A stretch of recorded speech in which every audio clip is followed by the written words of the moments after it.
Shut your eyes. Close your eyes tight, you guys. Don't peek. Now, just imagine this now.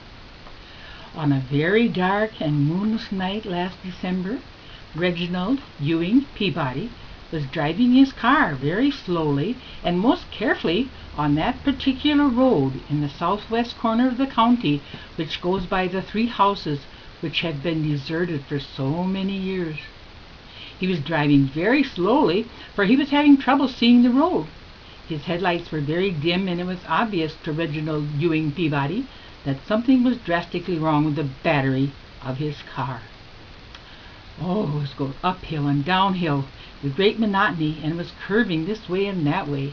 The road is narrow, and the hedges have grown tall and close to the road, all of which add to the difficulties in that particular road. Reginald Ewing Peabody was on that road as it was a shorter route than the main highway to the house where he was expected to spend the night. He had passed 2 of those deserted houses a long way back, it seemed to him, and he had not passed nor seen another car for miles. His headlights were growing dimmer and dimmer. The night was growing darker and darker. His car had just reached the top of the hill when there was a flash of lightning, followed by the pelting of rain against the windshield. At this onslaught of nature, the battery, which Reginald Ewing Peabody had begun to think was having human characteristics, it went completely dead.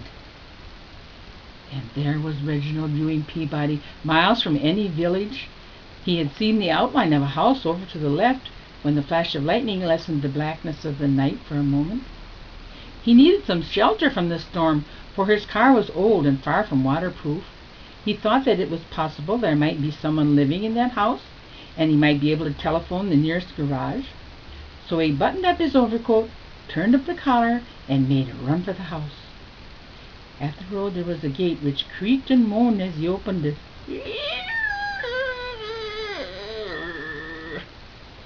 The bricks in the walk were slippery with the rain and seemed to be covered with moss, as though no one had walked on them for quite some time. But he thought he had noticed a light upstairs. He knocked on the door, but all he heard was the echo of his knock. So he knocked again. No one seemed to be coming to answer the door. He tried the doorknob. It turned in his hand, and the door opened. Reginald Ewing Peabody called out, "Anyone home?" No answer. The only sound he heard was a faint rap, rap, rap, and the sound was coming from upstairs. So Reginald Ewing Peabody stepped into the front hall and called again, "Anyone home?" No answer, only the sound, rap, rap, rap, and it was definitely coming from upstairs. Reginald Ewing Peabody lit a match so he could see to climb the stairs, and he could hear the rap, rap, rap. It was louder. So he lit another match and went down the hall towards the sound. The sound led Reginald Ewing Peabody past one door, past a second door, until he came to a third door. The sound was coming from behind that third door. Reginald Ewing Peabody opened the door. Behind the door were some stairs. The stairs led to the attic.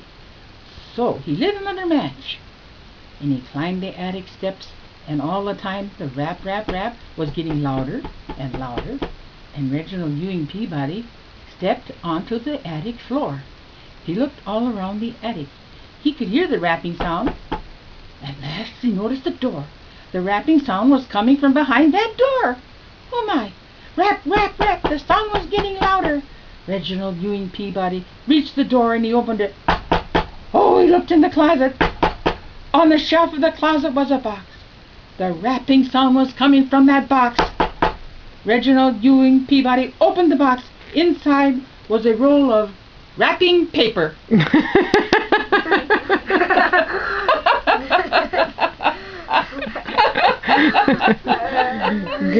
Wasn't that a good story?